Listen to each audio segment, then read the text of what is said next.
For our conventional deadlift, I like to go through a little 4-phase sort of setup in order to take the correct position. So phase 1 is to get our feet set right. This is normally straight below the hips in whatever feels like the most natural position for you, with the ball of the foot underneath the bar. Then we're going to bend straight down and grab a hold of the bar, either with a palmed back grip like this, or with a mixed grip, which is where we turn one hand forward, which is a little bit stronger but a bit less straight up and down, and try to take this grip straight below the shoulders. Next phase is to bend the knees slightly and bring the shins forward so they're lightly touching the bar or very close to it. And the most important step, and this final one, is to arch that lower back slightly, pull the chest through and keep that back nice and flat.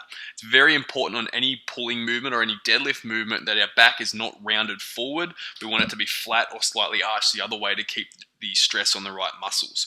On the first pull, we're going to try to think of pulling the bar back in towards your legs and keeping it tight to the body.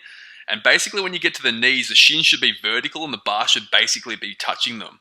And then at the top, we're going to take what's called the lockout position, which is where our knees lock straight and our glutes squeeze on really tight.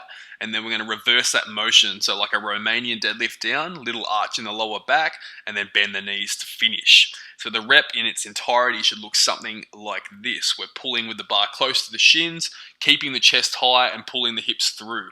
As you pull off the floor, the most common issue people have is that they let their hips shoot up first and their shoulders sink down, which will look something like this example I give in a moment.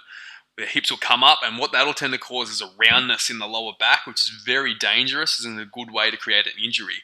The other issue is people over or sort of hyperextend at the top and lean back too far, or even worse, they lean back and then do what we call a soft knees lockout, where their knees bend slightly and come forward.